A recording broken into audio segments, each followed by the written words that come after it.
경쟁 사회의 가장 큰 구호는 살아남지 않으면 죽는다. 이런 걸 거죠. 살아남아야 사는 것이지 살아남지 않으면 죽는다. 참 씁쓸하고 섬뜩한 표현입니다. 이게 교회를 향해서도 이런 말을 하고 있는 것을 보면 우리 시대가 참 무서운 사회이구나 하는 것을 이제 경험하게 됩니다. 오래전에 제가 포스트 모던 미술 전시회를 간 적이 있습니다. 아마 미국 작가 4인의 그 전시회였는데 호암 아트홀에서 했던 건데요.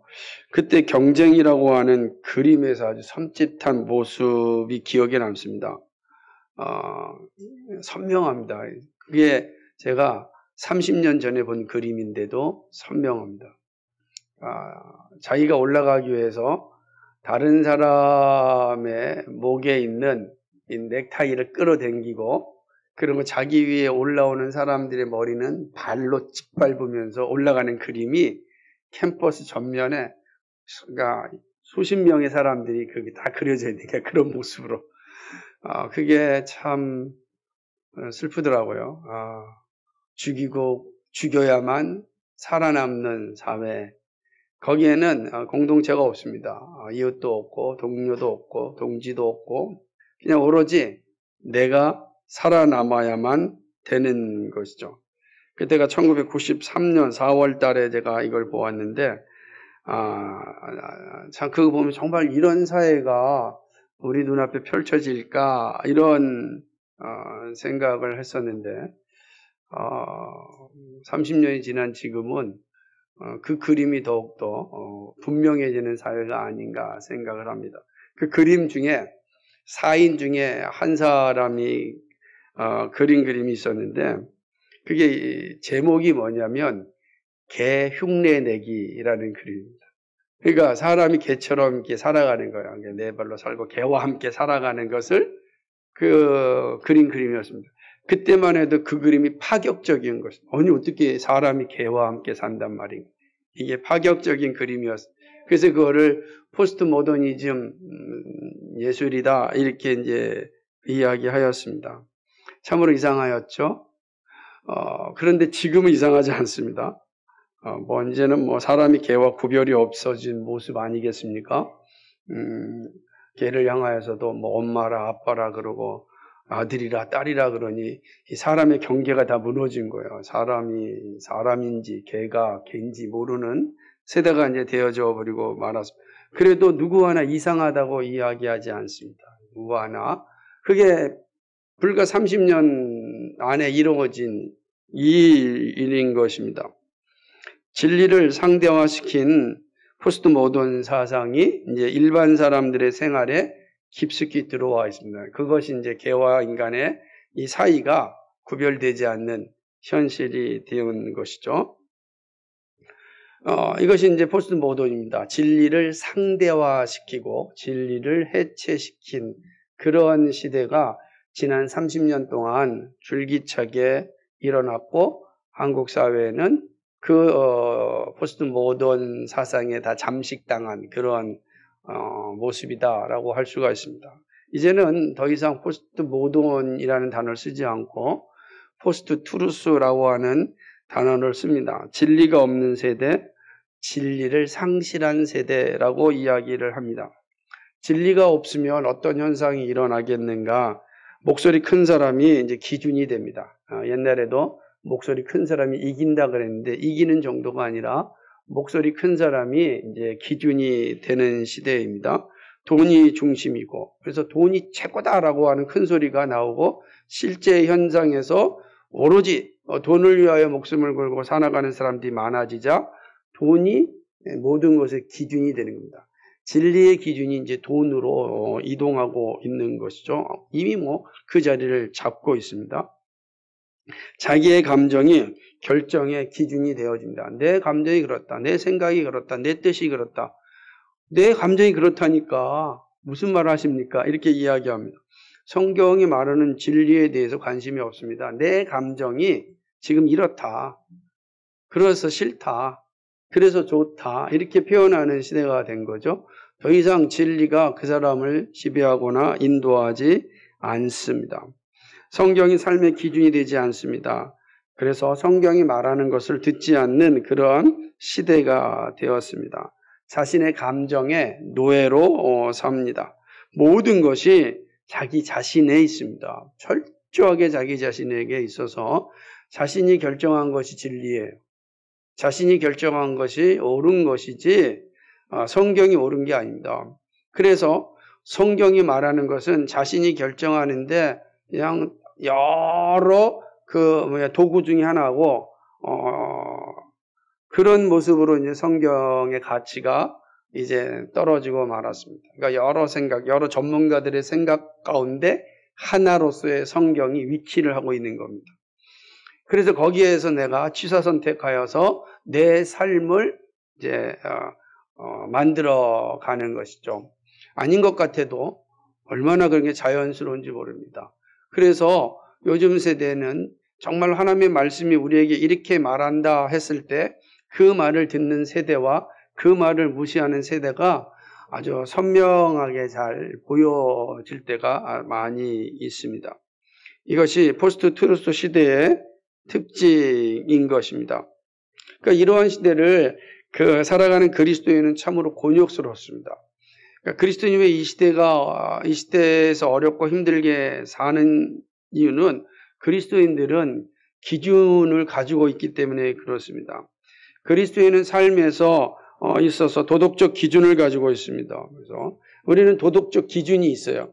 근데 도덕적 기준을 해체한 시대가 지난 시대에 있었고, 그리고 이제 아예 도덕적 기준 자체를 없앤 시대 속에서 도덕적 기준을 이야기하니 얼마나 어렵겠습니까? 안 그렇겠어요? 태아의 생명을 이야기할 때도 이거는 생명 자체가 과학적 기준으로 만들어버리는 거죠. 하나님께서 주신 생명이라고 생각하지 않고 14주 이전에는 사람이 아니고 14주 이후에는 사람이다라고 하는 기준을 만들어서 도대체 그럼 언제 사람이 된다는 건가? 누가 사람이라고 하는 기준을 만들었는가?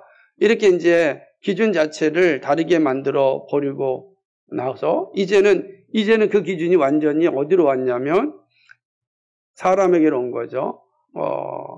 그래서 내가 그 기준의 중심에 서 있는 겁니다. 그러니까 성경의 소리가 더 이상 지배를 하지 않죠.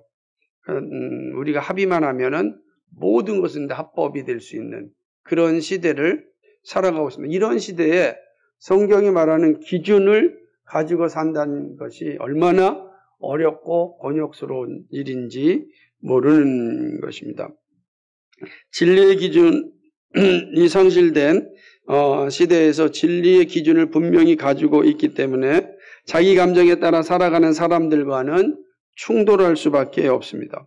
그런데 다수가 자기 감정에 따라 살아가기 때문에 점점 소수로 전락한 그리스도인들, 교회가 힘들어지고 있는 겁니다. 그리고 시대에 뒤떨어진 사람을 취급을 받고 있습니다. 모두가 지금 이런 시대를 살았는데 혼자 지금 뒷방에서 무슨 생각을 하고 있느냐라고 이야기하는 것이죠. 참 어려운 시대인 것입니다.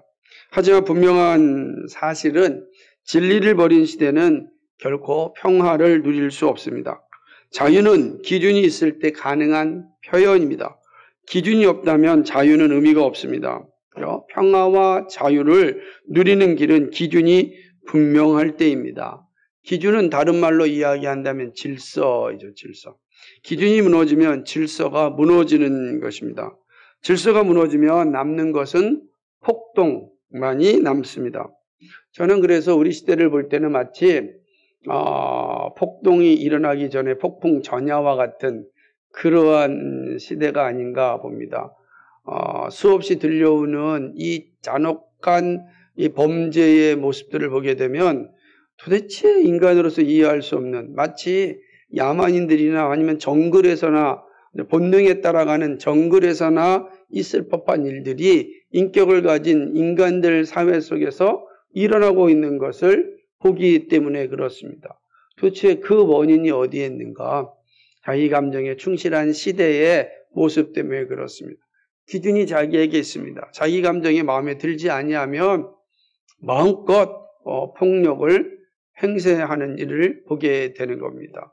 그것이 초등학교 학생들도 마찬가지고 중고등학생들, 청년들, 장년들 마찬가지입니다. 그래서 도대체 이렇게 그 많은 사건 사고를 보면은 다 자기 감정에 불만이 생겨서 행하였다라고 진술하는 걸 보면 이게 끔찍한 거죠. 이게 다수가 된다고 생각해 보십시오. 어떤 현상이 일어나겠습니까? 무서운 시대가 되어졌습니다. 그러므로 그리스도인은 참으로 곤욕스러운 시대를 살아갈 수밖에 없습니다. 그런데 이 곤욕스러운 시대가 그리스도인에게는 또 매우 중요한 시대라고 할 수 있습니다. 무질서한 시대에 질서의 존재를 알려주고 보여줄 수 있기 때문입니다. 지금 우리는 힘든 세상을 살지만 가장 가치 있는 세상을 살고 있다라고 할 수 있는 겁니다. 그렇죠? 힘든 세상을 우리가 살고 있어요. 그런데 우리는 가치 있는 삶을 살고 있다. 그리스도인만이 가치 있는 삶을 이 험악한 세상 속에서 살아가고 있다는 것입니다. 오늘 본문은 이러한 시대를 살아가는 그리스도인의 자세가 어떠해야 하는지를 보여줍니다. 바울은 사랑하는 믿음의 아들 디모데에게 험악한 세상에서 복음의 증인으로 사는 중요한 원리를 가르쳐 줍니다. 자, 모두가 이렇게 질서를 무너뜨리고 있는 이 시대 가운데 질서를 가지고 살아가는 그리스도인들이 이 무질서한 세상 속에서 어떻게 질서 잡힌 사회를 만들어갈 수 있을까? 오늘 그 중요한 원리가 바울이 디모데에게 보내는 이 말씀에서 살펴볼 수가 있습니다. 바울은 복음이 땅끝까지 이르는 사역이 어떻게 가능한지를 말씀합니다. 디모데는 에베소 교회를 담임하고 있었습니다. 디모데가 에베소 교회를 담임하고 있는 초대교회의 현실은 규모면에 있어서는 우리와는 비교할 수 없지만 그러나 고통이나 곤욕스러운 측면에 있어서는 큰 차이가 없었습니다. 여전히 우상이 가득하였고 그리고 철학이 인간의 이성이 지배하는 시대 가운데 살던 시대였습니다. 노마가 가지고 있는 아주 폭압적인 정치 가운데서 살아가야 하는 그런 시대였습니다. 그렇기 때문에 그러한 시대에 이 바울이 디모데에게 이 말씀을 주신 건 매우 의미심장하다고 할 수 있는 것입니다. 디모데에게 이 험악한 세상에서 복음을 전하는 일, 그리고 무질서한 사회를 질서 있는 사회를 만들 수 있는 그 원리를 가르칩니다. 우선 그 원리는 디모데 자신이 예수 그리스도의 은혜 가운데 강한 힘을 가지고 있음에서 시작합니다. 자, 무질서한 세상 가운데 그리스도인이 질서 있는 세상을 만들기 위해서 어떻게 해야 하는가? 그 원리의 시작은 바로 자기 자신이 예수 그리스도의 은혜 가운데 강해야 하는 것입니다. 자신이 강한 힘이 없다면 다른 일을 할 수가 없습니다. 자신을 지키지 못하는데 어떻게 교회를 지킬 수 있고 지체를 도울 수 있겠습니까? 무질서한 사회 가운데 강하고 담대하게 질서 있는 사회의 아름다움을 말할 수 있겠습니까? 여기서 강하다라고 하는 것은 복음으로 단단해져야 함을 의미하는 것입니다. 은혜 가운데 강한 힘을 가지고 있으라라고 하는 것은 복음의 확신을 가지고 있어야 함을 강조하는 겁니다. 내 안에 복음의 확신이 있을 때 비로소 이 무질서한 세상을 향하여 한 발 내딜 수 있다는 것입니다. 디모데가 강한 신앙이 되기 위해서 가지고 있어야 할 자세가 있습니다. 그럼 어떻게 강한 신앙이 될 수 있을까? 이것도 중요한 질문 아니겠습니까? 바울은 본문을 통해서 그리고 디모데후서 전체를 통해서 이 사실을 강조하는데 우선 자신을 부르신 하나님의 은혜를 기억하는 일입니다. 1장 9절에서 그 사실을 말씀해 주고 있는 것입니다. 하나님이 우리를 구원하사 거룩하신 소명으로 부르심, 하나님이 우리를 부르셨다라고 이야기하는 것입니다. 놀랍지 않습니까? 그러니까 이걸 기억하는 게 중요해요. 하나님이 우리를 부르셨다라고 하는 것입니다. 하나님의 부르심의 은혜를 기억해야 됩니다. 이처럼 이건 정말 중요한 시작이죠. 그리고 또한 자신을 가르친 믿음의 선배인 외할머니 로이스와 어머니 유니게의 신앙을 기억하는 일입니다. 1장 5절에서 이야기한 것처럼 바울은 디모데에게 야, 내 외조모와 그리고 루이스와 어머니 유니게의 신앙을 기억하라. 내가 내 복음을 확고하고 확신하게 갖는 일에 있어서는 이러한 준비가 필요한 거죠. 내가 하나님으로부터 왔고 내가 내 할머니와 내 어머니로부터 의신앙을 물려받았다라는 이것이 내 안에 잘 세워져 있어야 되는 것입니다. 그리고 마지막으로는 바울에게 들은 복음을 기억하는 일입니다. 2장 2절에 있는 말씀처럼 또 내가 많은 증인 앞에서 내게 들은 바 바울에게 들은 바를 기억하는 것입니다. 바울에게 들은 바가 무엇입니까? 바울이 전한 복음을 기억하는 겁니다. 그러므로 하나님이 나를 부르셨고 할머니와 어머니가 나에게 복음을 전수해 주셨고 내가 사도였던 바울에게 들은 그 복음을 붙잡고 있을 때 내가 강한 믿음이 될 수 있다라고 하는 것입니다. 근데 이 모든 은혜의 선물입니다. 이것을 항상 기억하고 간직하고 있을 때 강한 믿음이 될 수 있는 거예요. 그러니까 여러분이 이건 우리에게 매우 중요한 원리인데 우리의 믿음이 날마다 강해지고 성숙해질 때는 이 기본적 사실을 항상 기억하고 있어야 되는 것입니다. 내가 누구로부터 왔는가? 내가 누구에게 복음을 들었는가? 이 사실이 되게 중요하다라고 하는 것입니다. 그런 후에 이제 바울은 디모데에게 디모데가 해야 할 일을 말씀합니다. 디모데는 많은 증인 앞에서 바울에게 들은 그 복음을 충성된 사람들에게 부탁하는 일입니다. 자신이 들은 복음을 충성된 사람, 이것은 다른 표현을 한다면 믿음이 신실한 사람들에게 전하는 일입니다. 이들은 다수가 아닙니다. 소수입니다. 그러나 신실합니다. 복음을 들은 충성된 사람들이 이제 다른 사람들에게 가르칠 수 있습니다. 그러니까 바울은 누구에게 전하는 거예요? 믿음이 신실한 사람들, 충성된 사람들에게 자기가 들은 바 복음을 전하는 거예요. 그럼 그들이 누구겠습니까? 여러분 생각해 보세요. 바울이 많은 증인들 앞에서 디모데에게 복음을 전했습니다. 디모데가 충성된 사람들의 복음을 전합니다. 근데 그 충성된 사람 누구겠습니까? 바로 에베소 교회 성도들입니다. 에베소 교회 성도들에게 내게 들은 바 그 복음을 잘 가르치라. 그러면 에베소 교회 성도들이 오늘 본문에 의하면은 그들이 다른 사람들에게 복음을 전할 것이다 라고 이야기하는 것입니다. 충성된 사람들이 부탁하라. 그들이 또 다른 사람을 가르칠 수 있으리라. 그 사람들이 삶의 현장에 흩어져서 가정으로 가거나 직장으로 가거나 그들이 모든 현장에 가서 다른 사람들에게 복음을 전할 것입니다. 근데 이 복음은 누구한테 들은 겁니까? 디모데에게 들은 겁니다. 디모데는 누구한테 들은 겁니까? 바울에게 들은 겁니다. 바울은 누구한테 들은 겁니까? 주 예수 그리스도께 들은 복음입니다. 그러므로 이 복음은 같은 복음이죠. 그렇죠? 이 복음은 같은 복음이에요.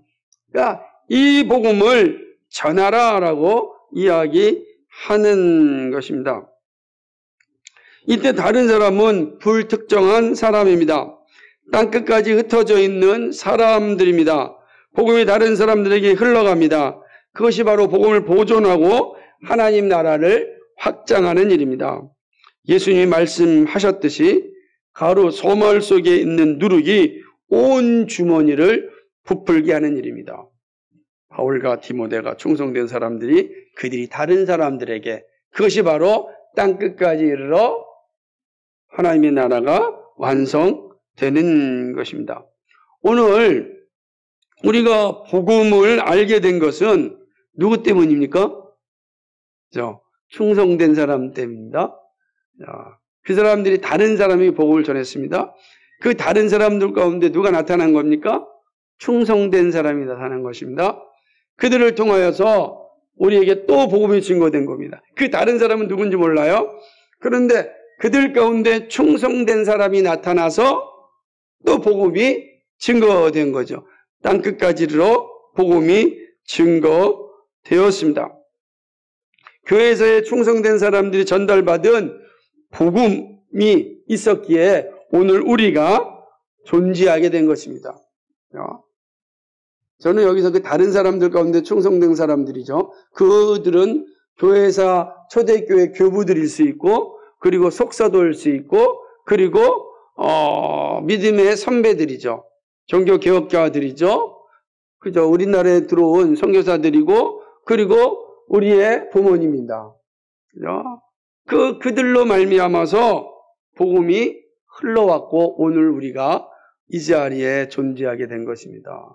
오늘 우리는 지금 바로 이렇게 예수 그리스도를 받은 그 사도가 들은 그 복음이 디모데를 통하여서 오늘 여기까지 온 겁니다. 그러니까 이 말씀 속에 우리가 있다는 거예요. 이 다른 사람들이 누구예요? 바로 우리예요. 그죠? 그 다른 사람들 가운데 오늘 우리가 존재한다라고 하는 것이죠.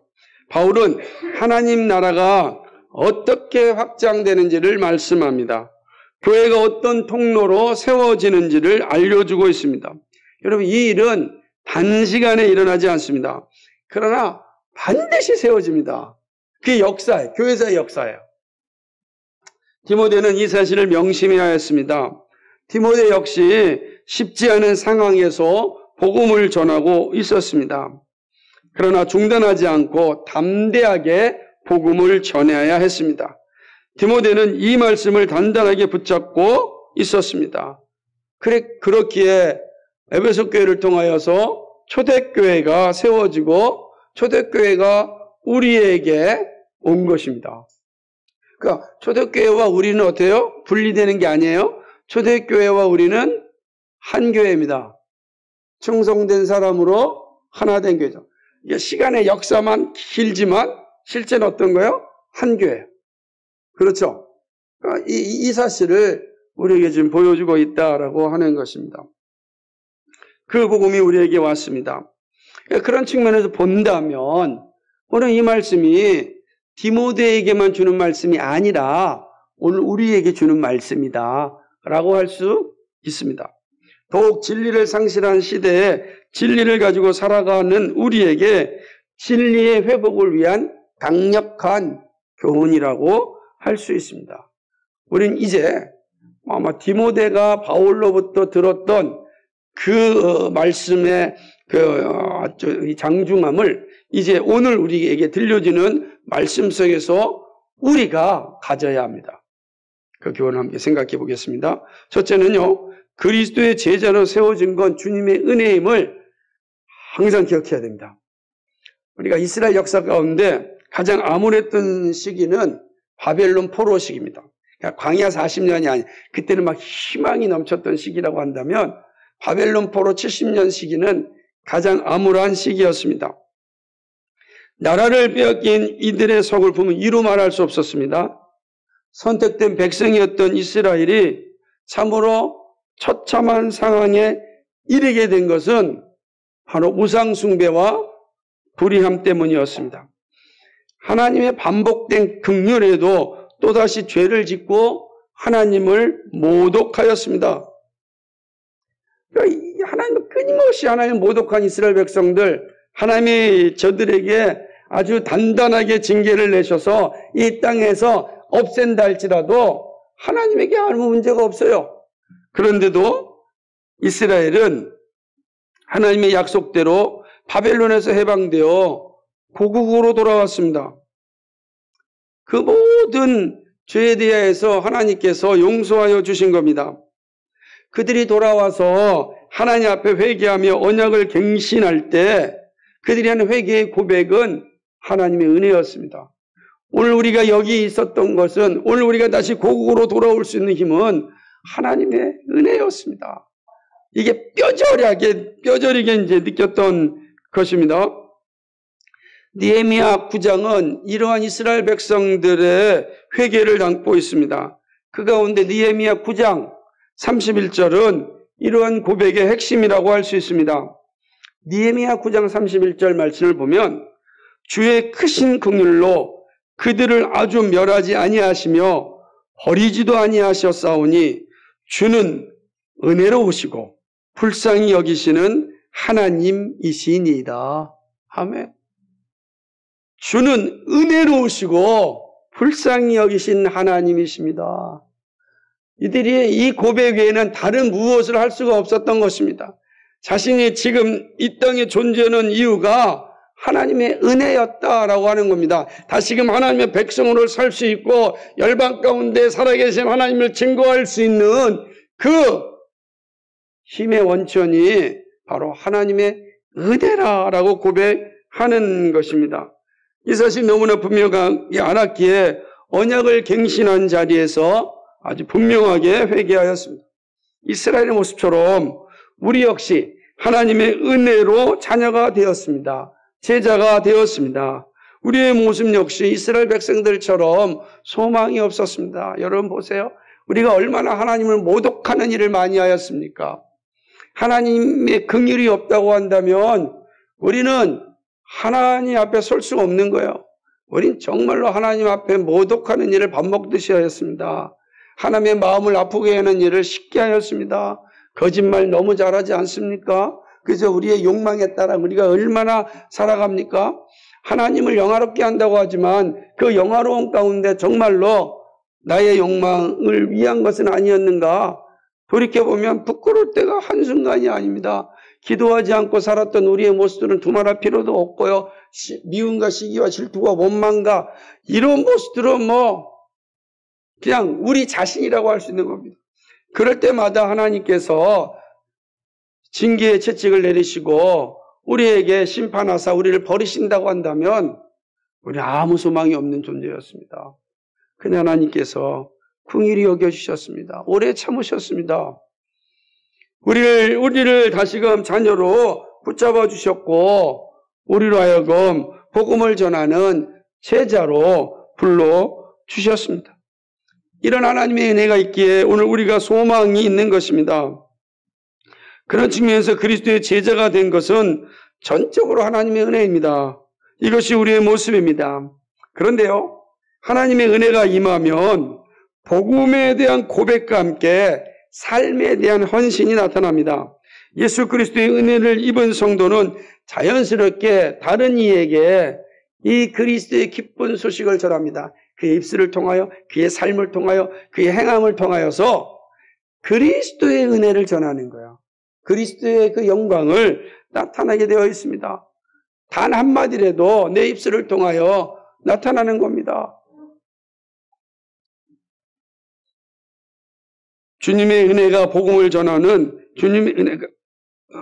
은혜가 복음을 전하는 제자의 삶을 살게 하는 것이죠. 그 복음의 전달이 자연스럽게 이루어지는 것입니다. 그런 의미에서 온 세대가 함께 예배하는 이 자리가 정말 중요합니다. 직분자 온 성도들이 함께 주일학교, 중고등부, 청년부가 작지만 함께 예배하는 이 자리가 구원의 역사가 일어나고 충성된 사람들이 세워지고 다른 이에게 복음을 전하는 시작이 되는 것입니다.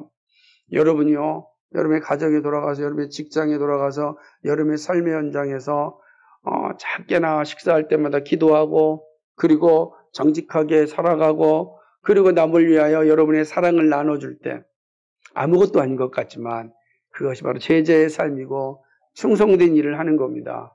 그를 통하여, 여러분의 삶을 통하여 그리스도의 복음이 흘러가고 있다는 사실을 기억하시기 바랍니다. 이런 주님의 은혜에 합당한 하나님의 제자가 되기를 주님의 이름으로 간절히 소망합니다. 두 번째는요, 하나님의 나라는 충성된 그리스도를 통하여 세워집니다. 하나님 나라 그리고 이 땅에 보이는 실체인 교회는 저절로 이루어지지 않습니다. 사람을 통하여 세워집니다. 거듭난 사람, 즉 그리스도인을 통하여 세워집니다. 이것이 하나님의 창조 원칙입니다. 아담과 하와를 만든 이후 지금까지 변함이 없습니다. 사람이 죄를 지어서 그 일을 감당할 수 없을 지경에 이르렀지만 하나님은 성육신하시고 십자가에서 모든 사람의 죄를 다 용서하여 주셨습니다. 그리고 다시금 성령을 보내사 그 사역을 끝까지 감당할 수 있도록 하셨습니다. 하나님의 작정이기 때문에 그렇습니다. 하나님의 창조 경륜은 멈출 수가 없기 때문입니다. 이 사실을 보여주는 것입니다. 내가 너희에게 분부한 모든 것을 가르쳐 지키게 하라. 볼지어다 내가 세상 끝날까지 너희와 항상 함께 있으리라 하시니라. 마태복음 28장 20절 말씀입니다. 오직 성령이 너희에게 임하시면 너희가 권능을 받고 예루살렘과 온 유대와 사마리아와 땅끝까지 이르러 내 증인이 되리라. 사도행전 1장 8절 말씀입니다. 너는 말씀을 전파하라. 때를 얻든지 못 얻든지 항상 힘쓰라. 범사에 오래 참음과 가르침으로 경책하며 경기하며 권하라. 디모데후서 4장 2절 말씀입니다.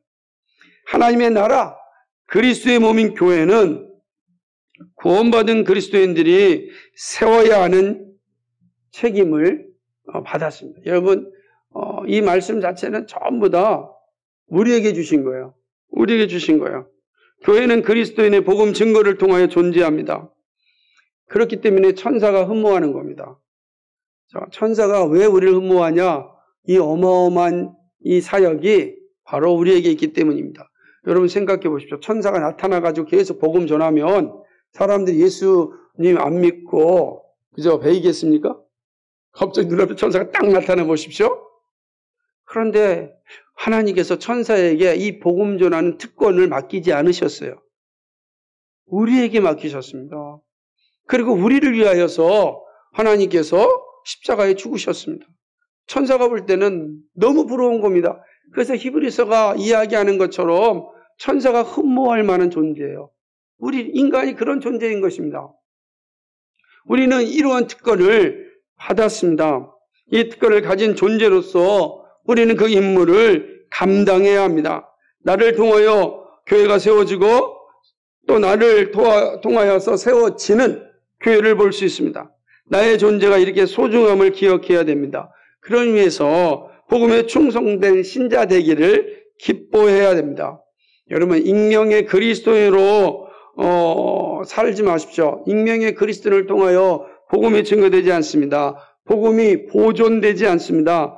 오직 충성된 그리스도인이 그 일을 감당하고 충성된 그리스도를 통하여 복음이 보존됩니다. 충성된 신자가 다른 사람들에게 복음을 전하기 때문입니다. 사랑하는 여러분, 충성된 신자로 세움을 입었다는 게 얼마나 감사합니까? 충성된 신자를 통하여 그리스도의 몸인 교회가 세워집니다. 얼마나 위대한 일입니까? 그 일이 오늘 이 자리에 있는 우리를 통하여서 이루어지는 겁니다. 하나님께서 우리를 충성된 신자로 불러주셨습니다. 여러분 그 은혜를 기억하십시오. 그리고 이제 충성된 신자로서 여러분의 삶의 영역 가운데 그리스도를 증거하는 삶이 되기를 주님의 입으로 간절히 축복합니다. 마지막 세 번째는 충성된 그리스도인에게 요구되는 것은 견고한 믿음입니다. 뿌리 깊은 나무는 바람에 뽑히지 않습니다. 잔가지가 흔들리고 떨어질 수 있지만 줄기는 부러지지 않고 뽑히지 않습니다. 그죠? 그렇지 않겠습니까? 깊은 뿌리가 나무 큰 줄기를 기둥을 탁 붙잡고 있는데 결코 웬만한 바람에 무너지지 않아요. 신앙의 영역도 이와 같습니다. 그래서 뿌리 깊은 신앙이 필요합니다. 그러면 어떤 외압과 고난에도 흔들리지 않고 정말로 충성된 성도로서의 삶을 살 수가 있습니다. 믿음의 뿌리가 단단하다는 것은 신앙 고백이 분명하다는 의미입니다. 신앙 고백은 회심과 믿음과 부활과 영생에 대한 확실한 신앙을 가지고 있음을 의미합니다. 복음과 함께 고난받을 수 있는 자세를 의미하는 거예요. 이것이 바로 믿음의 뿌리가 단단하다는 것입니다. 또한 믿음의 뿌리가 단단하다는 것은 복음을 변호할 수 있는 준비가 되어 있다는 의미입니다. 복음을 알고 있는 것에 끝나지 않고 복음을 변호할 수 있습니다. 그래서 세상의 도전에 대하여 당황하지 않고 맞설 수 있습니다. 진리를 부정하는 사람들의 삶은 무질서합니다. 도덕적 기준에서 볼 때 참으로 위태롭습니다. 기준을 부정하는 사람들에게 이는 도덕은 의미가 없습니다. 그렇지 않겠어요? 이미 이 자체 기준이 없는데 도덕을 말한다면 의미가 없죠. 니체로부터 이루어진 일들이 이제 일반 사람들에게 다 흘러가고 있습니다. 하지만 안타깝게도 이들은 무질서한 삶은 또 원하지 않습니다. 기준은 원하지 않는데 동시에 무질서한 삶을 또 원하지 않아요. 그러니까 이게 어려운 거죠. 그래서 분열된 세상이라는 거예요. 이 사회가 분열되어 있는 거예요. 사회의 암묵적 약속도 무시하고 남는 거는 무질서 공포인데 그런 무질서 공포를 또 원하지 않아요. 여러분, 이러한 시대에 정말로 복되고 아름다운 사회가 어떤 것인지를 들려줄 수 있는 사람이 있다면 누구이겠습니까? 도덕적 기준을 가진 사람들 많이 그 일을 감당하는데 도덕적 기준을 가진 사람이 누구입니까? 그리스도 외에는 없다는 거예요. 그리스도인 외에는.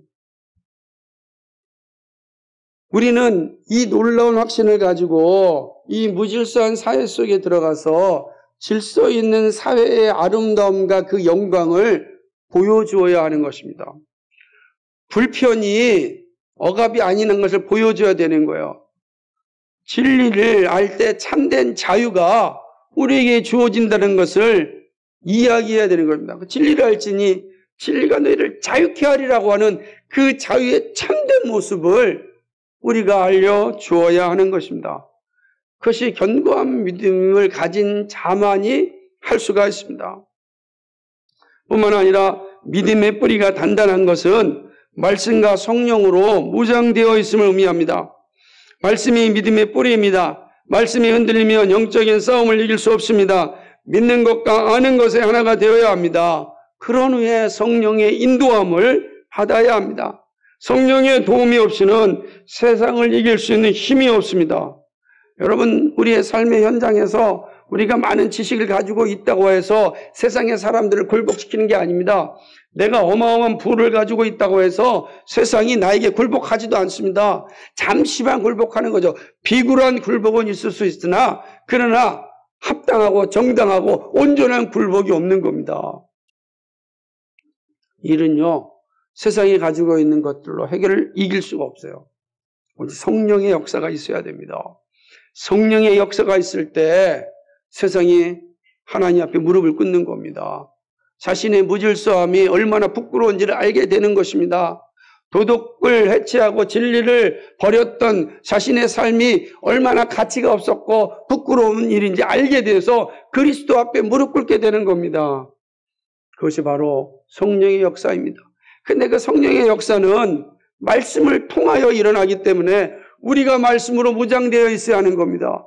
말씀으로 무장되어 말씀을 전할 때 성령께서 그 말씀과 함께 역사하셔서 하나님을 배반하고 하나님을 모독하는 세상, 무질서를 즐기려고 하는 세상, 그럼에도 불구하고 무질서에 대해서 두려움을 갖고 있는 세상을 굴복시킬 수가 있는 겁니다.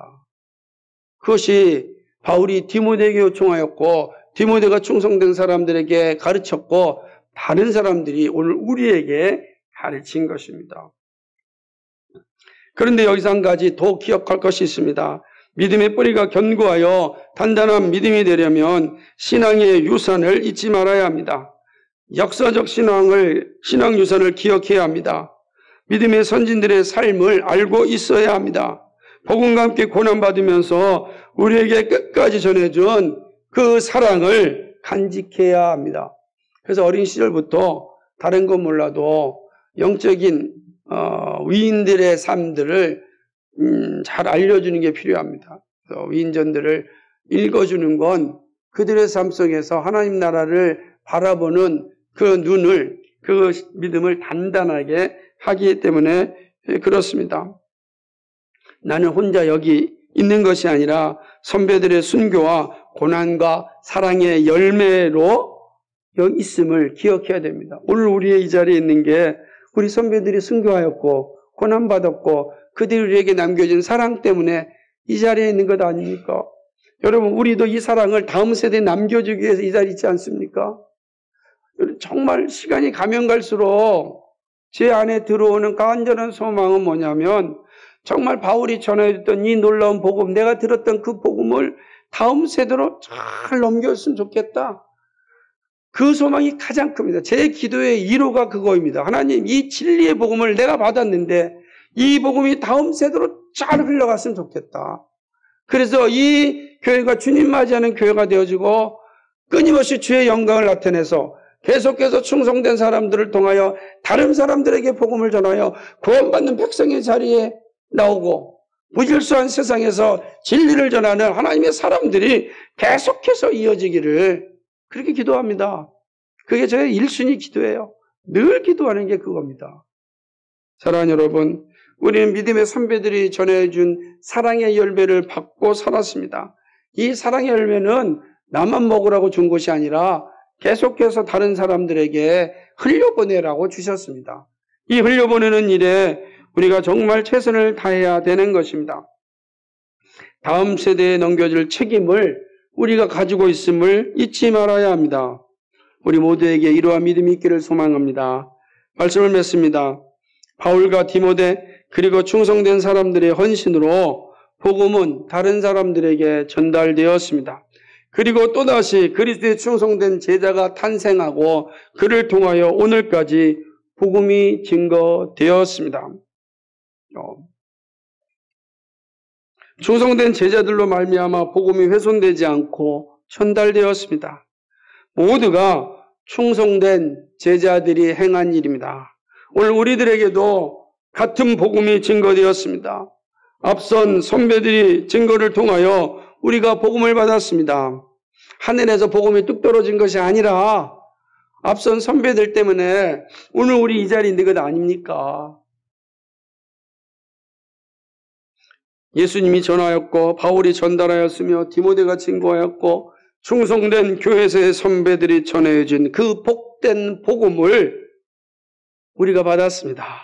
이제 우리가 다음 세대를 위하여 복음에 충성된 제자가 되어야 합니다. 그러기 위해서 복음에 대한 분명한 신앙 고백을 가지고 있어야 됩니다. 구원에 대한 확신과 감사가 있어야 됩니다. 오늘도 나와 함께 하시는 주님의 은혜와 사랑을 기억해야 합니다. 사랑하는 여러분, 성령께서 단 한 번도 나를 떠나신 적이 없음을 알고 있어야 합니다. 저는 이것이 얼마나 고맙고 감사한지 몰라요. 단 한 번도 성령 하나님께서 나를 떠나신 적이 없다는 사실. 그것이 어렵고 힘든 상황 가운데서도 절망하지 않고 또 도망하지 않고 어렵지만 믿음의 길에 설 수 있고 그리고 소망을 가지고 살아갈 수 있게 하였습니다. 우리의 모든 기도를 들으시고 응답하시는 하나님을 잊지 말아야 합니다. 여러분의 기도는 다 하나님께 상달됩니다. 단 한 해도 땅에 떨어지지 않습니다. 그러므로 하나님의 뜻에 합당한 기도를 하십시오. 그리고 하나님의 응답을 기다리십시오. 하나님의 뜻에 합당한 기도는 결코 사라지지 않습니다. 우리에게는 이 땅에서는 평화를 주고 하나님의 나라에서는 영생이 약속되어 있음을 확신해야 합니다. 그죠? 이게 약속이잖아요. 우리 이 땅에서 우리에게 평화를 주고 하나님 나라에서는 우리에게 영생이 있습니다. 그래서 믿음의 선배들이 사나 죽으나 나의 참된 위로는 예수 그리스도입니다. 라고 목놓아 외쳤던 이유가 여기 있습니다. 순교의 그 자리에서도 사나 죽으나 나의 참된 위로는 예수 그리스도입니다. 예수 그리스도가 여러분의 삶의 위로가 되기를 소망합니다. 예수 그리스도가 여러분의 힘이 되기를 소망합니다. 예수 그리스도가 여러분을 하여금 충성된 제자의 삶을 살아갈 수 있는 근거가 되기를 주님의 이름으로 간절히 축복합니다. 기도하겠습니다. 거룩하시고 자비하신 아버지 하나님, 이 민족의 명절날 주님께 예배하며 영광 돌리게 하여 주셔서 감사합니다. 아버지여, 우리를 충성된 사람으로 불러주셔서 고맙습니다. 충성된 사람의 합당한 삶을 살게 하여 주옵소서. 충성된 사람으로서 나에게 주어진 삶의 현장에서 복음의 증거자가 될 수 있도록 은혜 베풀어 주옵소서. 우리에게만 주어진 복음 증거의 특권, 아버지 하나님, 이 임무를 잘 감당할 수 있도록 도와주옵소서. 우리가 사는 세상이 쉽지 않습니다. 복음이 증거되는 것도 어렵고 전도하기도 힘들고 교회가 건강하게 세워지기도 어렵다고 아우성입니다. 그러나 우리가 할 일은 삶의 현장에서 말로, 기도로, 행함으로 그리스도인의 아름다움을, 복음의 영광을 전하는 일입니다. 그것이 충성된 사람으로 불러주신 이유이기 때문입니다. 하나님 아버지, 충성된 사람의 삶을 살게 하여 주옵소서. 그리하여 무질서한 세상 가운데 참된 질서의 영광을 나타내는 우리 모두가 될 수 있도록 주님 함께하여 주옵소서. 사랑하는 성도들을 도와주시고 어렵고 힘들지만 믿음으로 인내하며 주께 영광 돌리고 저들의 남은 생애가 충성된 하나님의 사람으로 멋지게 꽃을 피울 수 있도록 인도하여 주옵소서. 그리하여 다음 세대에 우리의 교회도 건강하게 이어지게 하여 주시옵시고 하나님께 영광 돌릴 수 있도록 도와주옵소서. 감사드리며 예수 그리스도의 이름 받들어 기도하옵나이다. 아멘.